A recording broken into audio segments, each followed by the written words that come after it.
Okay, so I want everybody to watch Val Allman here, who I believe is probably one of the most technically sound female throwers in the world, if not just throwers in the world.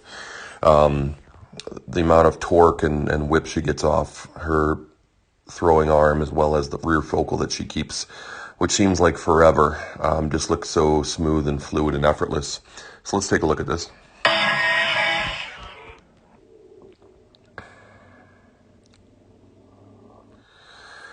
So right here, what I love is when she comes out of the back, she gets really wide out around that left.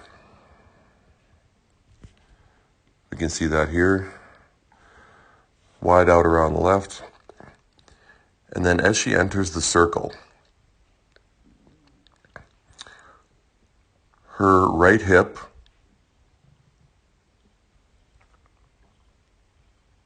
is driven into the center of the circle. So as much as we say that discus is a rotational throw, it's also extremely linear.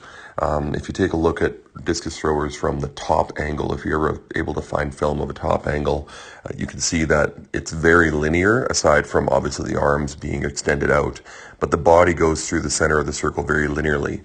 So you can see her right hip driving and her eyes looking towards the field.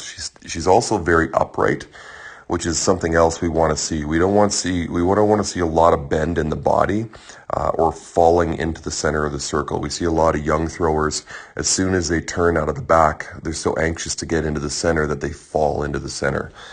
So this position here is really good. She's driving off, sprinting off this back foot here,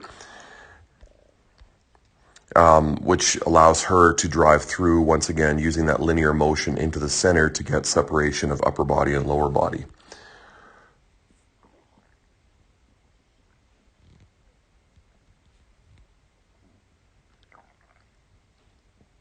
So now that she's planted that front toe, she's on top of that toe. Her body weight is actually back. It's leaning towards the back.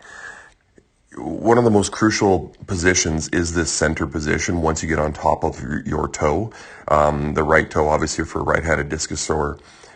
It's crucial not to have too much weight back falling away, because then you're going to have a tendency to pull out to the right and have sector foul right throws. But you also don't want the weight shifting all the way forward over top of that toe to where you're going to be fouling out the front. So balance and core stability is everything, and we teach this a lot here at Dunamis. So continuing on, keeping that right arm back, incredible. But here's what I love. Val's already got this front foot down now. She's already blocked. She's in the continuation of blocking. She has a rear focal. If you take a look at her eyes are basically still looking back. And even as she comes through,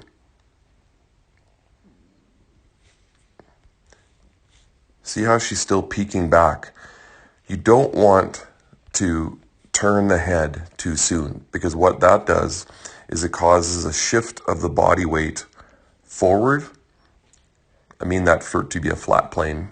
It shifts it forward, and then you get no power off this right foot and knee and hip. But the fact that she still has a rear focal as she's starting to rotate through the final phase of the throw is incredible. And the amount of whip she gets off this back arm is outstanding. And that's why she is one of the world leaders at 65 meters this year.